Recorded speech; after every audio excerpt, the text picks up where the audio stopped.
Okay, so matutulog na sana ako but gusto ko lang muna magamit ulit 'tong bagong mic na binili ko. Merong napadaan sa YouTube feed ko na video na gawa ni TPC nga pala, titled "Corny at Walang Kwentang Reels Ang Bagong Sintomas ng Kahirapan." I think he's talking about mainly sa Facebook Reels. Napanood ko na yung first 3 to 5 minutes nung video na 'to, but I decided na gawan siya ng reaction video and I hope na hindi siya ma-copyright. Para sa'kin interesting yung first part, but gusto kong malaman kung ano pa yung mga sasabihin niya later on and hanggang matapos 'tong video na 'to. Ibibigay ko lang yung mabilisang thoughts ko about sa Facebook Reels. As a consumer ng Facebook pero sa totoo lang medyo binabawasan ko na yon. But kung mapapansin niyo talaga dumadami yung gumagawa ng mga reels na, sorry sa word, pero ang corny talaga.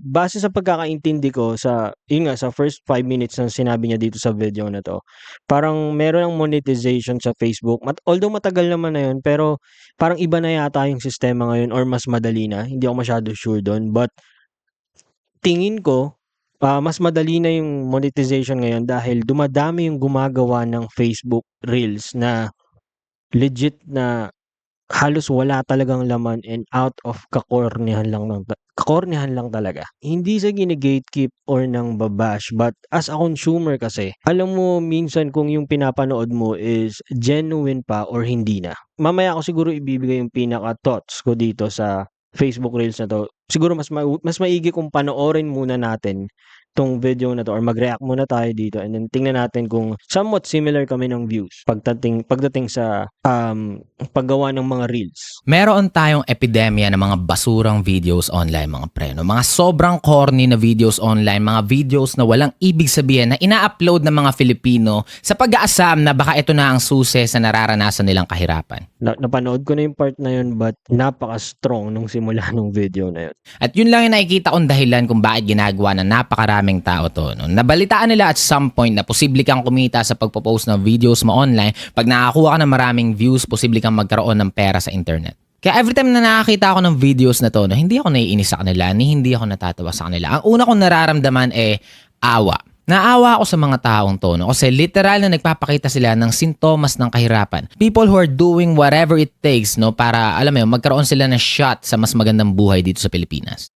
Hindi ko pa alam kung ano yung pinaka-full na context nung sasabihin niya dun sa sinabi niya na people are doing whatever they can to get a shot para sa mas magandang buhay. Hindi ako nagpapaka-impokrito dito but walang masama to do whatever it takes para umangat sa buhay. Walang masama doon kung yung intention mo talaga is makaangat sa kahirapan. Pero kung ang pag-uusapan natin dito is yung pagiging genuine as a content creator, doon na nagkakaroon ng disparity. Kasi in my understanding, as a content creator, hindi mo siya ginagawa just because of money lang. Ginagawa mo siya unang-una because of passion, art, and yung pinaka-interest mo talaga or yung pagiging genuine na desire mo para mag-produce ng gantong klaseng content. Basically, as a viewer, masasabi mo agad na ingenuine talaga yung mga napapanood mo. Ang lungkot niya, mga pre, no? Ang lungkot niya talaga. Hindi ito pang di-discourage sa mga taong sumusubok sa mundo ng content creation, no? Kung sa tingin mo ito yung pinakamagandang paraan para sa'yo, para i-express yung kung ano yung sa tingin mo pwede mo i-express online. No? Kunwari, naniniwala ka talaga no, na you can be entertaining at times. Naniniwala ka talaga na meron kang thoughts na sa tingin mo interesante para sa mga tao. Naniniwala ka no, na meron kang creativity when it comes to video create. Walang problema, pre. Sa tingin ko, napakaganda ng content creation para sa'yo. No? Sasabihin ko sa inyo, no, isa to sa bumago ng buhay ko, mga pre. No? Napakarami ko ring oportunidad na nagbukas no, dahil lang dito sa presensya ko sa mundo ng internet. Pero ipapamukha ko sa inyo no, na mukha kayong tanga kung gagawin nyo lang to for the sake of money. At alam ko may magsasabi dyan, ikaw nga nagvi-video ka para sa pera eh. Diba? Ikaw nga gumagawa ka content para sa pera eh. Gusto ko lang sabihin sa inyong lahat no, na sinimulan ko tong platform ko 13 years ago, mga pre, or 12 years ago. Okay, so initially yun yung pinaka magiging division, yung tagal ng pagiging content creator. Sa pagkakaalam ko, marami talaga dyan sa Facebook na matagal nang nagpo-produce ng content kahit wala pa nung monetization. Dumami lang talaga yung gumagawa ng reels because of monetization. Now, hindi naman ako nagiging defensive dito but sa pagkakaalala ko, nung magsimula din ako mag-post ng mga reels or videos sa Facebook, wala pang monetization or nagsisimula na yata. Nung mga panahon na nag-start ako mag-post sa Facebook, hindi pa siya ganun pinaka magiging source of income mo talaga kasi kahit naman hanggang ngayon, eh. Para sa akin yung Facebook, yung YouTube, tsaka yung Instagram, sila yung parang, way mo para makapag-express when it comes to art. Simula nung 2024, katapusan yata ng 2023, buong 2024 and then hanggang ngayong 2025, medyo nagiging consistent ako sa paggawa ng reels. Why? Medyo nakakasabay na ako sa paggawa ng mga quality or somewhat quality na reels kasi nagamay ko na yung settings tapos, kahit luma yung camera ko, kahit papaano nakakasabay ako. Basically, nag-enjoy lang talaga ako dahil nagamay ko na ng buo yung camera. Like legit na parang nagagamit ko yung full potential ng lumang camera. And na-enjoy ko rin kasi ang daming nakaka-appreciate nun and nagbukas din ng opportunity sa akin para mag-direct and mag-shoot ng music video. Para hindi na tayo masyado lumayo, balik tayo sa video. Sinimulan ko to nung 17 years old ako na wala akong magawa. Ni wala pang monetization nun sa Facebook mga preno, hindi pa kalat yung impormasyon na pag sumikat ka online, posible ka magkapera. No? Sinimulan ko to na walang idea na posible mo palang pagkaperahan itong content creation. Isa siyang bagay na madalas kong gawin kasi masaya siya para sa akin noon pa lang. At syempre, masaya ako ngayon dahil nag-earn na ako ng pera sa kanya. Hindi ko naman ginusto to, no? Nangyari lang. Pero dito na pumapasok yung kalungkutan mga preno. Dito pumapasok yung kalungkutan para sa akin. Dahil maraming tao ang nag-aasam na maging content creator dahil nabalitaan lang nila na may pera. At kung yung interest mo sa paggawa ng videos ay nagmumula lang sa interest mo magkapera. Yun yung totoo doon. Simula nung naging expressive na si Facebook na malaki yung kikitain mo dito kapag naging content creator ka, I'm talking about Facebook lang biglang dumami yung mga tinutukoy niya dito na gumagawa ng mga corny content o yung mga walang katuturan, yung mga clickbait. Basta ang daming mga nakakabuisit na content lang talaga dyan. Maraming tao ang magmumukhang tanga talaga online. Kasi hindi nagmumula yung paglikha mo sa kagustuhan mo lang maging malikhain. No? Hindi siya nagmumula sa interest mo na merong iparating sa ibang tao. Hindi siya nagmumula sa interest mo na mang-entertain lang talaga ng iba. Magmumukha siyang tanga kasi alam namin na hindi ka sincere sa mga pinagpopost mo online. Walang passion, walang soul yung mga post nyo online kasi alam natin lahat na ginagawa lang nyo to para sa pera at nakakalungkot siya tingnan mga pre. Ang mapapansin mong something in common ng mga content creators na nagpo-post lang for the sake of numbers, no, for the sake of money, ay yung mga taong sobrang hayok agad magkaroon ng maraming followers. Follow to follow, di ba? Yun yung una nilang ginagawa. Pumupunta sila sa mga group kung saan ang intention nila maghanap ng mga taong pwede nilang i-follow tapos in hopes pwede silang i-follow pabalik. Tinatawag nila tong yakapan, di ba? Niyakap yung content mo, yayakapin ko yung post mo, no? In return sana yakap. Magiging honest ako dito sa part na to, lalo na nung nagsisimula pa lang ako sa YouTube. May mga Facebook group na nag-post ako ng mga link para makadirect ng views sa YouTube. Meron kasi akong napanood na YouTube tip nun para magkaroon ka ng engagement is i-share mo sa ibang platform and then ayun na, para kung interesado sila, i-click nila yun and then it will be added it will be added as a view and potential din siya maging subscriber mo. But hindi ko na-appreciate or naging fan nung sinasabi niya na yakap to yakap, parang gano'n yata yun. Yun yung parang magsa-subscribe ka or ila-like mo yung video para lang dumami yung numbers. Pero hindi ka talaga genuine viewer or genuine na fan nung tao na gumawa ng content. Somewhat parang corruption na rin siya kung ako yung tatanungin mo. Like you're forcing people na i-like and i-view yung mga content mo kahit hindi naman talaga nila gusto. Ganito, no? Pumupunta sila sa mga ganitong groups online, no? Para maghanap ng mga taong susuporta sa mga posts nila. Makabasa tayo dito ng mga posts na ganito, follow for follow, di ba? Nagte-trade sila ng following sa isa't isa. Na alam nating in the long run, hindi gagana kasi napakawalang kwenta nito Walang kwenta kung makakapagparami ka ng followers sa ganitong paraan kasi hindi naman authentic yung dahilan kung bakit ka finalo ng isang tao. What if wala silang idea sa post nyo, no, ng isa't isa? Pero finalo nyo yung isa't isa, no, kasi nag-trade lang kayo ng following dahil sa tingin nyo, ito na yung susi sa pagsikat nyo online. Pero it doesn't work that way. Hindi gumagana sa ganoong paraan ng content creation. Dumadami ang followers mo, no, dahil naging creative ka, no, at nagkaroon ka ng series of videos na nakikita ng mga tao na interesting at gusto nilang sundan ka kasi gusto nilang masundan pa, no, yung ganitong uri ng videos na lalabas sa newsfeed nila. Ayun, tama siya. Ganun lang talaga kasimple yun. Hindi ka makakakuha basta-basta ng viewers or ng subscriber dahil punersa mo sila. Ewan ko sa Facebook, but sa YouTube, para ma-monetize ka talaga, kailangan magkaroon ka talaga ng mga actual na viewers talaga, like mga fans. Ganun na lang yung pinaka-simplest term dun. Follow to follow, wala siyang kwenta sa totoo lang. Gaya to, may post dito, no? Ugaliin natin makipag-engage sa mga kapwa nating content creator para mabilis tayong umangat. Hindi kayo aangat sa ganitong paraan. Nagiging honest lang ako sa inyo, no? Yung mga gantong klaseng post and yung mga gantong klaseng purpose ng mga YouTube page sa Facebook, yung reason kung bakit hindi na ako nagpo-post sa mga page na yun. Initially, akala ko yung purpose nga nun ayun, para makakuha ka rin talaga ng views and makakuha ka ng actual viewer talaga. Yung iba kasi yung pinaka-purpose niya talaga is yun, parang gagawin niyang shortcut para mapadali yung pagsikat or mapadali yung pagiging monetize ng channel mo. And ang baduyan ng cringe na dun sa part na yun. Ang engagement, nangyayari siya ng natural kasi meron kayong interesting videos, no? At pag meron kayong interesting na pinopost online, syempre mapapacomment yung mga tao dyan kung ano man yung saloobin nila dyan sa bagay na ginagawa nyo. Naaawa ako sa mga ganitong post sa totoo lang, no? At naaawa ako sa mga videos na napapanood ko kasi gaya nito, no? Isipin mo, no offense sa inyo, no? Sir Brigido, pinost mo to online so okay lang pag-usapan to publicly, pero man, look at this. This is just a sad video para sa akin, pre, no? Mama.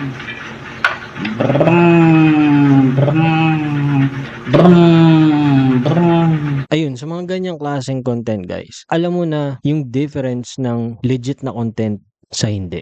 And kung titignan mo, ito na yung nakakaawa na part. Example na lang sa video na to, ano ba yung purpose? Magpatawa ba? To make fun sa mga babies or sa mga tao na merong sakit sa isip. Yes, may mga content sa TikTok, sa Facebook Reels na sumisikat pero napakababa, pero hindi yung gantong klaseng level. Meron diyang gumagawa na nagtatanim lang ng halaman, tinuturo niya lang kung paano tumubo yung gantong klaseng halaman. Mga ganong klaseng kasimpleng content, but alam mong legit and alam mong genuine. May nakukuha kang value sa mga ganong klaseng reels. Hindi na yung gantong klaseng level ng video talaga. Anong klaseng dignidad yung sinasakripisyo mo for the sake of virality, di ba? Para sa virality, nag-diaper ka, nagmamama ka dito, hindi ko alam kung sabi niya dito just for fun lang, jokes lang, pero this is sad, pre. This is some sad shit. Ito, isa pa sa mga madalas na words na gamitin ng mga tao dito, no? Legit restbacker. Ibig sabihin, rume-restback siya ng follow. Pag finalo mo siya, ifa-follow back ka rin niya, no? Pag nag-like ka sa kanya, magla-like siya pabalik. At panoorin natin yung video na, no? Ayaw mo sigbash-bash, ha? Mag-comment, dani mo.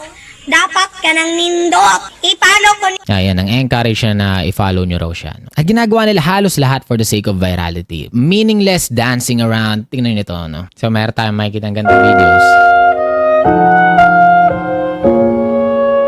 Ito rin yung malungkot sa word na content creation, mga pre, no? Kasi dati, hindi naman content creator yung tawag sa mga taong nagpo-post online. Hindi pa sikat yung word na content creator, no? Nung sinimulan ko to 12 or 13 years ago, no? Before, kung mapapansin nyo, nung wala pa yung TikTok, nung wala pa yung Instagram or Facebook Reels, bago yung pandemic, yung mga content nun, mostly mga long form type of content talaga. Mga content sa YouTube na pinopost lang din sa Facebook, and yun yung legit na parang mostly mga tutorial, mga may value or may matututunan kang something. Yung umuso yung short form of content, dun na medyo mas na squeeze yung nalalabas na value. 15 to 60 seconds, ano ba yung pwede mo ma-share doon? Nakakahanga yung mga tao na nakakapag-share ng mga very informative na video in less than or at least or maximum 60 seconds. But dahil sa short form content, dito lumabas yung mga gantong klaseng mga parang mga kagaguhan lang talaga na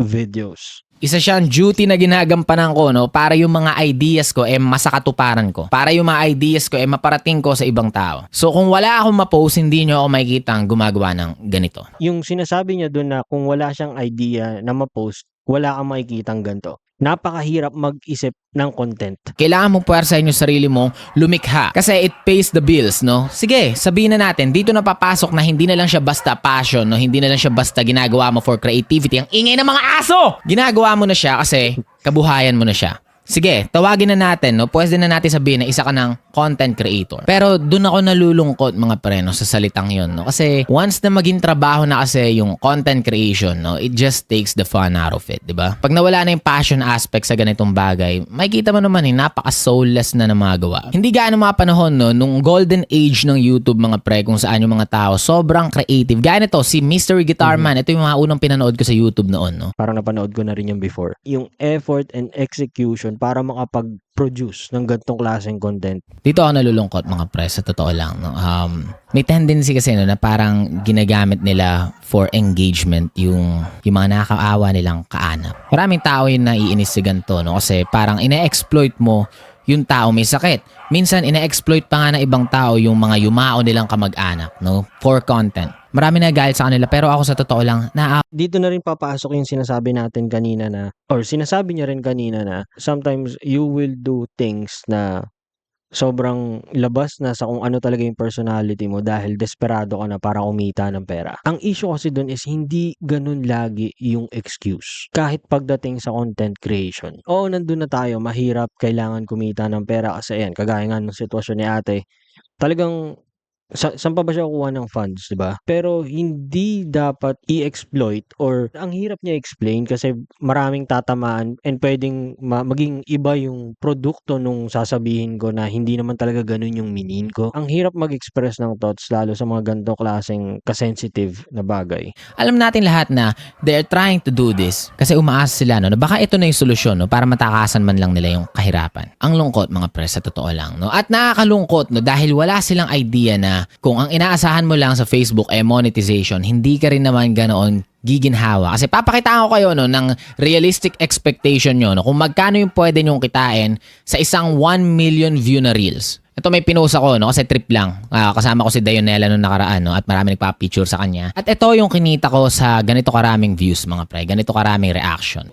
$18 for 1.3 million views. At hindi sa lahat ng panahon makakuha ka ng ganitong klaseng views online, no? Napakaraming times na magfa-flop ka. Kaya ako nag-aasam ka, no, na baka dito ka na yumaman, no, pag nagka-million views ka lagi, magiging maginhawa na yung buhay mo. Hindi. Okay, sa Instagram meron din akong isang video na umabot sa million views. Yun yung phone na sinetup ko siya sa airplane mode tapos bigla ko siya kunwaring binato.